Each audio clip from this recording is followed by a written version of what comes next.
5 ম্যাচের 4টাতেই 50, ব্যাটিং গড়ও প্রায় 60 ছুঁই। এমন দুর্দান্ত ধারাবাহিক ব্যাটিংয়ে জাতীয় দলের দুশ্চিন্তা দূর করার ইঙ্গিত দিচ্ছেন এক তরুণ তুর্কি। যেখানে পারফরমেন্সের ধারাবাহিকতায় বারংবার ব্যর্থ জাতীয় দলের ক্রিকেটাররা, সেখানেই সফল এই উদীয়মান ক্রিকেটার। সম্প্রতি একের পর এক ঝড়ো ইনিংসে উড়িয়ে দিচ্ছেন শক্তিশালী প্রতিপক্ষকে। টাইগারদের ব্যাটিং ধারাবাহিকতার সমস্যায় অন্যতম প্রধান সমাধান হতে পারা কে এই দুর্দান্ত ক্রিকেটার, এ নিয়ে বিস্তারিত জানবো প্রতিবেদনে। লাল সবুজের ক্রিকেটে এই মুহূর্তে সবচেয়ে বড় মাথা ব্যথার কারণ টাইগারদের ব্যাটিং বিভাগ। বোলিংয়ে ধারাবাহিক উন্নতির বিপরীতে বারবার ব্যাটিং ব্যর্থতায় ভরাডুবি হচ্ছে দলের। সামর্থ্যের বিবেচনায় দলে দুর্দান্ত সব ব্যাটার থাকলেও পারফরমেন্সের ধারাবাহিকতা যেন যাচ্ছে তাই। এক ম্যাচে ভালো করলে পরের ম্যাচে ডাক মারা কিংবা তড়িঘড়ি করে বিদায় নেয়ার মিছিল যেন থামছেই না। লিটন মিরাজ থেকে শুরু করে কেউ যখন পারছেন না রানের ধারাবাহিকতায় ফিরতে, তখন একের পর এক টানা 50 তুলে নিয়ে ব্যতিক্রম এক উদাহরণ সৃষ্টি করে যাচ্ছেন টাইগার ক্রিকেটের সম্ভাবনাময় এক তরুণ। সবশেষ 5 ম্যাচে প্রায় 60 ছুঁই ব্যাটিং গড় ধরে রেখে ব্যাটিং এর মূল সমস্যার অন্যতম সমাধান হওয়ারই ইঙ্গিত দিচ্ছেন এই দুর্দান্ত ব্যাটার।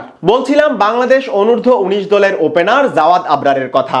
সবশেষ যুবাদের এশিয়া কাপ জয়ী দলের অন্যতম সদস্য এই ডানহাতি ওপেনার। দলের হয়ে অসাধারণ পারফরমেন্স করে এশিয়া কাপে সবার নজর কাড়েন জাওয়াদ। এরপর দুর্দান্ত ব্যাটিং ধারাবাহিকতা দেখিয়ে দলের অপরিহার্য ব্যাটার হিসেবেই নিজেকে তৈরি করেছেন এই খুদে টাইগার। সম্প্রতি একের পর এক বিধ্বংসী ইনিংস খেলে জাতীয় দলে আসার পথটাও অনেকটা এগিয়ে নিচ্ছেন তিনি। গেলদিন জিম্বাবুয়ের যুবাদের বিপক্ষে ওয়ানডে ম্যাচে মাত্র 63 বলে 82 রানের এক নান্দনিক ইনিংস খেলেন 130 স্ট্রাইক রেটে, যেখানে মোট 54 রান এসেছে শুধুমাত্র বাউন্ডারি থেকে। 12-4 ও 1 ছক্কার সেই ইনিংসই বলে দেয় কতটা আগ্রাসী জাওয়াদের ব্যাট। তার এমন ভয়ডরহীন ইনিংসের সুবাদে যুবারা পায় 91 রানের দারুণ এক জয়। এর আগে সাউথ আফ্রিকার বিপক্ষেও রীতিমতো ঝড় তুলেছেন জাওয়াদ। 5 ম্যাচ ওয়ানডে সিরিজের শেষ ম্যাচে 20 রানে বিদায় নিলেও আগের 3 ম্যাচে হাঁকিয়েছেন টানা 50, যেখানে সিরিজের চতুর্থ ম্যাচে 5 ছক্কা 6-4-এ 58 বলে 68 রানের ইনিংস খেলেছেন এই তরুণ ওপেনার। এর আগে প্রোটিয়া যুবাদের বিপক্ষে সিরিজ জয়ের ম্যাচেও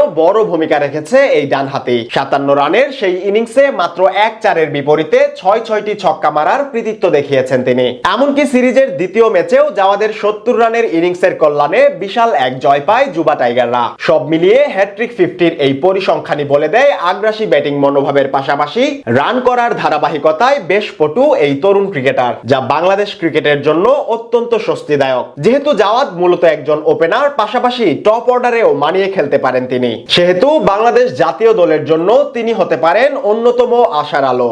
সম্প্রতি জাতীয় দলের ইমন তামিমদের ভয়ডরহীন ক্রিকেট সবার নজরে এসেছে, পাশাপাশি ব্যাটিং ধারাবাহিকতার ঘাটতিও নজর এড়ায়নি। সবশেষ সিরিজগুলোতে এক ম্যাচে ভালো খেললে পরের ম্যাচে রান খরায় ভুগতে দেখা গেছে এই ওপেনারদের। এছাড়া টপ অর্ডারের ব্যাটারদেরও একই অবস্থা। দু একজন বাদে কেউই ধারাবাহিক পারফর্ম করতে পারছেন না সেভাবে। সেখান থেকে টাইগার ব্যাটিং এর এই বড় সমস্যার সহজ সমাধান হতে পারেন জাওয়াদ আবরার।